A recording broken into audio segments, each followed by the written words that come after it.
tem uma outra notícia que eu queria comentar aqui com o Felipe, que essa história, gente, fica cada vez pior, né? As máscaras estão caindo. Você sabe que eu sempre vejo, Felipe, um lado positivo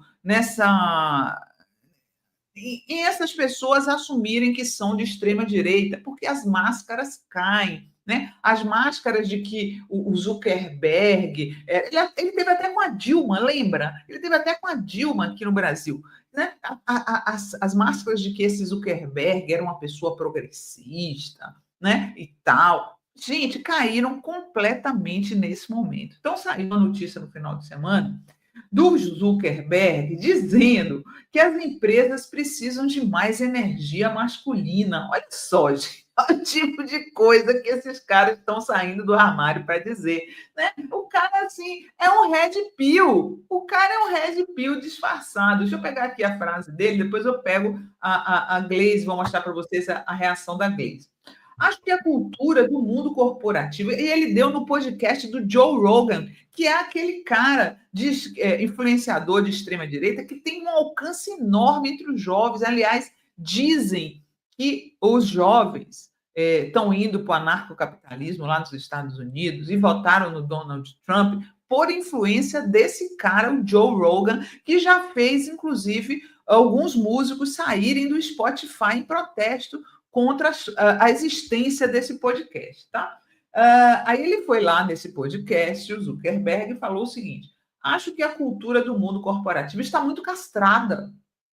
Castrada, né? É interessante. Uma hora eles falam que mulher, não é bom mulher e chefe, né? Como teve aquele cara aqui no Brasil, agora eles já estão dizendo que são castrados, gente. Cresci com 3 irmãs, nenhum irmão. Tenho 3 filhas, nenhum filho. Estive rodeado por mulheres minha vida inteira. Acho que tem algo sobre energia masculina que é bom. Obviamente, a sociedade tem muito disso, energia masculina, mas acho que a cultura corporativa está tentando fugir disso. Todas as formas de energia são boas. Acho que ter uma cultura que celebra um pouco a agressão é positivo, né? Uma coisa impressionante. Acho que se você é uma mulher entrando em uma empresa e sente que é muito masculina, não tem muita energia que você naturalmente tem e sente que é contra você. Isso também não é bom. Você quer que as mulheres sejam bem-sucedidas, mas acho que essas coisas vão longe demais. Uma coisa é dizer que queremos ter um ambiente convidativo a todos, e outra coisa é dizer que masculinidade é ruim. Acho que nossa cultura virou para isso, que a masculinidade é tóxica e temos que nos livrar dela. Não, as duas coisas são boas. Você quer energia feminina e energia masculina, né? Então você vê que essa história aí, a gente vai até falar um pouco sobre essa história do identitarismo com a vereadora Ava, mas eu quero pegar esse ponto aqui com o Felipe para a gente falar, né? Que é esse medo, no fundo, do homem branco heterossexual, de que as mulheres tomem os seus espaços e reduzam os seus privilégios. E eu tenho repetido que a verdadeira ideologia da extrema-direita é a ideologia da manutenção dos privilégios. É isso que eles querem, tá? Por isso que eles são contra os chamados identitários, porque quem tem mais privilégio no mundo? O homem branco, rico, heterossexual. Eles querem manter os privilégios dessa pessoa, né? E aí a Glaze reagiu. Vai falar, depois eu falo. Bosta Glaze. Exato. Aí depois eu passo para você. Deixa eu só pegar aqui o tweet da Glaze. Coloca aí, por favor. A Glaze reagiu, né? A Glaze tem feito uns tweets muito bons, aliás, né, Felipe? Além de se aliar à extrema-direita contra a democracia e a verdade nas redes, Mark Zuckerberg, dono da Meta, declarou seu machismo e misoginia numa entrevista chocante. Disse que as empresas precisam de mais energia masculina e, para cultuar um pouco mais a agressividade, é desolador para a humanidade ver que os controladores da mais avançada tecnologia de comunicação são trogloditas perigosos na vida real. A concentração de poder nas mãos dessa gente é uma ameaça que a sociedade e os governos democráticos precisam enfrentar com urgência. Zuckerberg, Musk e seus aliados estão se tornando os verdadeiros ditadores com seu falso discurso de defesa da liberdade. Perfeito. O que é que você acha aí, Felipe? Eu concordo em gênero, número e grau com o que diz a Glaze. Repare, é uma sociedade falocêntrica com muito medo de perder o falo. Né? Por isso que eles falam em castração. O discurso já é autoexplicativo, tem ato falho aí o tempo inteiro. Né? O falo nunca sai da boca dessas pessoas. Lembra que eles estão o tempo inteiro falando isso. Né? Vai para tal lugar, eu falo. Tem sempre o falo na boca. Né? E muitos deles não têm nem a testosterona que apregou. Eu lembro do Nicolas falando, lembra, Mocinara? Tá faltando testosterona. O Nicolas. É a mesma coisa, é o mesmo papo. A mesma coisa. Então, eu concordo com você inteiramente. O privilégio do homem branco, hétero, etc. Esses privilégios eles não querem perder, rico e tudo mais. Coincidentemente, olha aqui, Sinara, isso aqui ó, é um livro de ensaios, estou revisando aqui, que eu vou lançar. Olha o título. Você consegue ler daí? O pessoal consegue ler? Crítica à autoestima do homem branco. É isso aí. Ou apenas autocrítica. É o livro que eu vou lançar, estou revisando aqui, cheio de notas, que são ensaios sobre sexualidade, imaginário político e psicologia analítica, que tem sido meus temas de pesquisa. Estou revisando o livro para lançar e eu falo sobre isso, porque está tudo ligado, Sinara. Está ligado o imaginário político, está ligado à sexualidade, a essa sociedade falocêntrica, e está ligado à psicologia analítica, a psicologia mais junguiana, né, que é o outro nome da psicologia analítica, que eu tenho sobre a qual eu tenho me debruçado mais, e tenho tentado estudar esse imaginário político sobre o qual a gente vive, esse imaginário que produz essas figuras como Bolsonaro, Milley, Trump, né, que tem orgulho, eles colocam isso como qualidade, né, serem trogloditas, machistas, dizerem que não estupram porque é feia, como é que faz ele fez com a Maria do Rosário, assumir que bulinava mulheres, como fez o Trump, lembra? Ele tem o áudio, aí muitos votaram nele exatamente porque ele fazia isso. Então tem toda uma gama de machismo, de misoginia dentro disso, que coloca, porque eles sentem que está em risco, esses privilégios estão em risco. Essa autoestima do homem branco, hétero, rico, que você menciona, ela está totalmente abalada, e isso é uma reação. E a reação começa ainda na juventude, a gente tem que estar atento a isso. Porque o menino lá de 18, 19 anos, ele é convencido de que isso é uma ameaça a ele. Ele está convencido. E por isso os votos entre os jovens eles estão mudando. Né? 20 anos atrás, a juventude votava em massa na esquerda. Agora já não é bem assim. Agora eles estão sendo convencidos de que, principalmente do sexo masculino, né, essa sociedade falocêntrica tenta convencê-los de que eles vão perder o falo, de que eles estão sem testosterona, de que isso é necessário. E a gente tem que estar atento a isso. As mulheres estão invadindo o espaço deles, que os LGBTs estão invadindo o espaço deles e que os negros estão invadindo o espaço deles. Quem são? Mulheres, negros, LGBTs. Identitarismo. Certo? E aí a gente tem que saber, de novo, que linguagem e com que velocidade usar as respostas para isso. É muito importante que seja a linguagem adequada. De novo, não pode tratá-los como párias, que muitas vezes é um erro da esquerda também, viu, Sinara? Tratar esses meninos de 18, 19 anos como párias porque eles pensam dessa maneira. Eles não pensam dessa maneira à toa. Não é gratuito. Eles estão sendo convencidos. Então é um trabalho de convencimento. É um trabalho de linguagem, de velocidade. Né? Não é um trabalho de ataque. A gente não pode atacar esses meninos como se eles fossem párias da sociedade. Né? Eles estão equivocados, mas eles têm 18 anos, 19 anos, já são homens feitos? São. Mas eles estão sendo convencidos por essa política de extrema-direita de que devem ter medo e, ao ter medo, eles têm que reagir dessa maneira. Então tem que haver um diálogo franco, sincero, democrático, para mostrar a eles que não é isso, não se trata disso.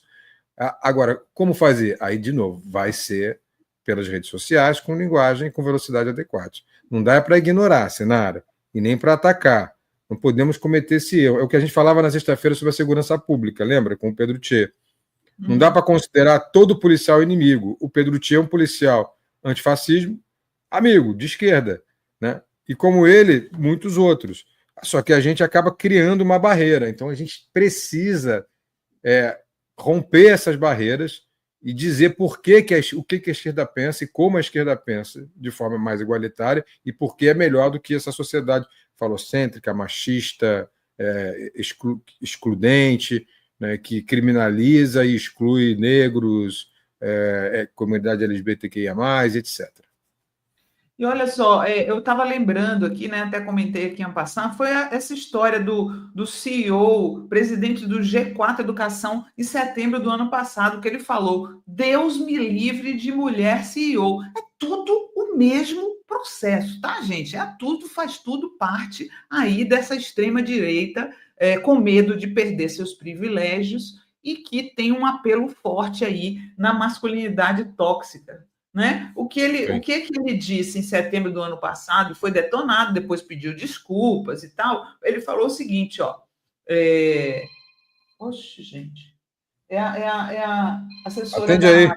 É a assessora da AVA. Só um momento aqui, deixa eu terminar aqui. Essa mulher vai passar por um processo de masculinização que invariavelmente vai colocar meu lar em quarto plano, eu em terceiro plano e os meus filhos em segundo plano. Vocês não fazem ideia da quantidade de estresse e pressão envolvida em uma cadeira como a minha. Fisicamente, você fica abalado. Psicologicamente, você precisa ser muito, mas muito cascudo para suportar. O empreendedor ainda continuou dizendo que esse não seria o melhor uso da energia feminina. A mulher tem o monopólio do poder de construir um lar, base de uma família. Um homem jamais seria capaz de fazer isso. Olha, até machista ao revés, né? Porque um homem seria perfeitamente, e muitos são, capazes de criar seus filhos, tá? Para que fazer a vida dessa mulher pior dessa forma? Hoje vejo um bando de marmanjo encostado, trabalhando pouco e dividindo conta com a mulher. Eu entendo que temporariamente pode acontecer, eu mesmo já passei por isso, mas tem que ser algo transitório. Né? Quer dizer, eles não escondem, eles estão falando claramente aí, né? Como alguém citou aqui, o conto de Aya, esse movimento para que a mulher volte ao lar e que fique cuidando dos filhos, enquanto o homem trabalha. É impossível não ver este viés na fala do Zuckerberg. E, de novo, Sinara, não é só ele. Quando ele fala isso, ele influencia uma gama gigantesca de pessoas ao longo do mundo, inclusive jovens de 18, 19 anos que a gente estava mencionando antes. Entendeu mais uma vez por que não adianta a gente criminalizar esses meninos? A gente tem que entender como eles estão sendo influenciados. E aí é o Marquinho Zucca, é o Elinho Mosca, são esses caras que mandam nas redes e mandam cada vez mais. O Elinho Mosca vai ser ministro de Estado, secretário de Estado nos Estados Unidos, que é o equivalente a ministro. Imagina o poder desses caras. É um poder gigantesco. Esse poder gigantesco é um poder de influência, é o monopólio da comunicação digital, amparado pelo executivo americano, o executivo mais poderoso do mundo. O poder executivo encarnado no presidente Donald. Então, olha que triunvirato. Presidente Donald, Marquinho Mosca, ou Elinho Mosca e Mark Zucchino. Os três, Donald, Marquinho e Elinho, cara, é o triunvirato demoníaco da extrema-direita. É muito poder. E agora é preciso saber como responder a isso. Eu confesso que preciso de muita pesquisa, porque é uma nova era. É um novo tempo. A gente já tinha dificuldade de combater antes. Imagina agora, Sinara. Imagina agora. É preciso muita organização, muita pesquisa, união. Tá? Os governos democráticos de todos os países devem estar atentos, tem que fazer um movimento mundial, tem que consultar uns aos outros. O Lula podia encabeçar muito bem isso. Chamar essa galera e falar: olha, vocês estão vendo? O Donald foi eleito, já derrubou o Trudeau. Só chamando o Canadá de Estado americano, governador Trudeau. É muito poder, gente. É muito poder. E é preciso ter uma reação adequada. Sinara. Olha, vou ler aqui uns comentários das pessoas aqui. A Márcia Borges Kuiet que nova membra, bem-vinda. Maria Tereza Santiago, nova membra, bem-vinda. E a Graça Matos mandou um superchat. Sinara e Felipe, vocês são admiráveis. Oh, obrigada, Graça. Obrigado. Esse bilhete é verdade. Santos, São Paulo. Daqui a pouco a gente vai falar sobre esse assunto aqui do bilhete, né? Ai, ai.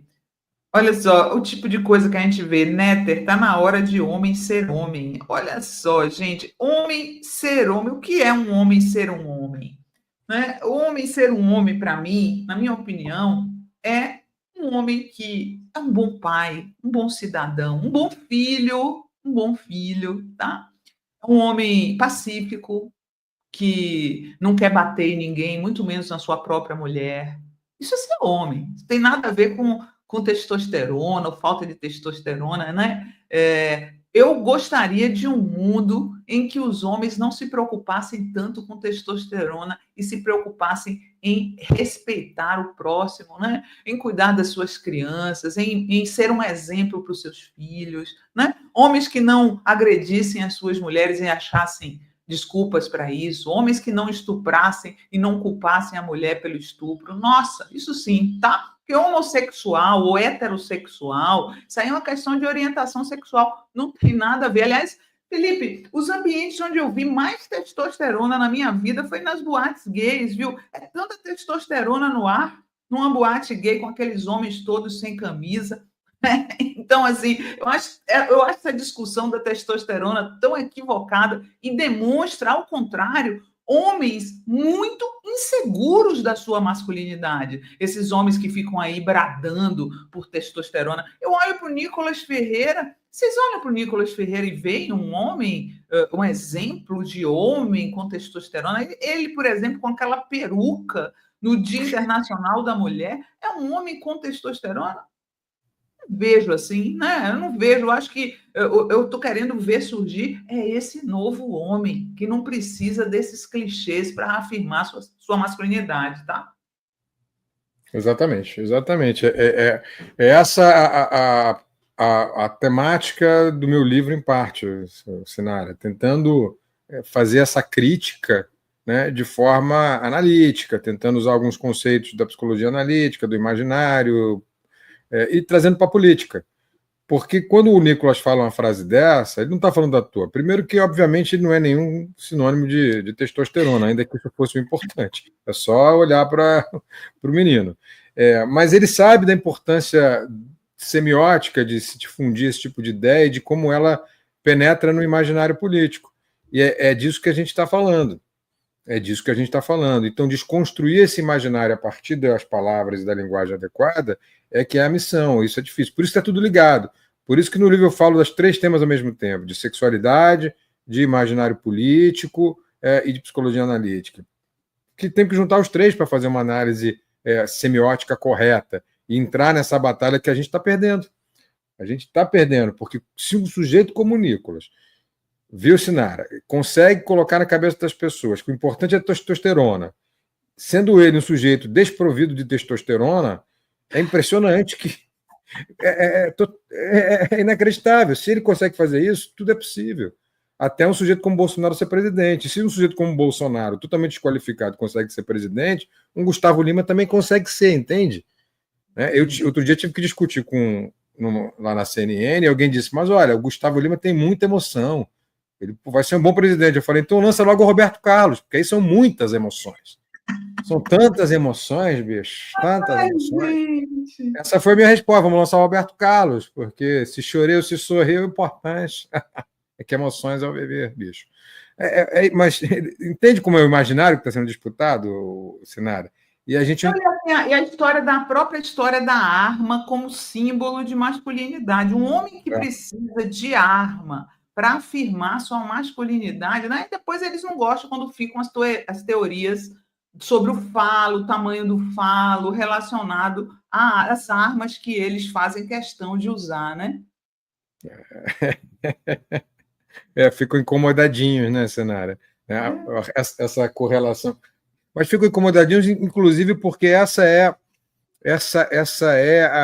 esse é o imaginário, né? De novo, é falocêntrico. Como é uma sociedade falocêntrica, é preciso reafirmar o tempo inteiro que o importante é o tamanho do falo.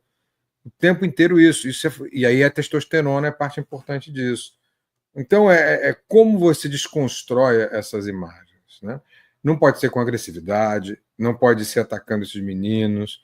A gente tem que entender como que vai fazer isso, Sinara, de forma afetuosa, afetiva. Eu sempre chamo a atenção disso. Eu dou aula para meninos de 18, 19 anos, e numa universidade pública. Eu vejo que o que antigamente havia um pensamento coletivo, e hoje ele é individualizado e medroso, e exatamente com medo disso que você está dizendo. Então, não dá para atacar, tem que acolher afetivamente, explicar, entender. A gente não pode ser agressivo, a gente não pode entrar nessa vibe da extrema-direita, Sinara, com esses meninos. A gente tem que encontrar uma maneira afetuosa de mostrar que o importante para ser homem não é ter um falo gigantesco, ter testosterona, né, mostrar que é macho, mas de uma maneira afetuosa, porque eles estão sendo convencidos com exemplos como esse do Nicolas. Eu vou lembrar que quando o governo lançou, lá no Palácio do Planalto, Sinara, né, o Pé de Meia, que é um programa importantíssimo para a juventude, o Nicolas foi, que ele era presidente da Comissão de Educação, ainda é, inclusive, da Câmara, o que é um absurdo, mas ele é. E os meninos que estavam lá convidados, os estudantes do ensino médio, eles iam tirar selfie com o Nicolas, Sinara. Isso é uma realidade. Você lembra desse fato? Estava lá o ministro da Educação. Celebridade, né? Acaba entrando no campo da celebridade, né? Da celebridade, mas essa celebridade, ela prega esses valores. E aí acontece o quê? Eles acabam embutindo esses mesmos valores. Então, aí a gente dá porrada daqui, não funciona. A gente bater aqui... Tem que ganhar no discurso, né? Tem que ganhar no discurso, exato. Tem que ter o apoio, principalmente do público feminino que está aqui, né, explicando juntos. Né? O público feminino é fundamental para dizer, olha, queridos, a gente não se atrai por isso, não, vocês estão equivocados. Não é isso que atrai a gente. Né? O discurso tem que ter uma suavidade, uma serenidade e uma realidade matricial. Eu não diria nem de matriarcado, porque parece coisa de poder, como se fosse substituir o patriarcado.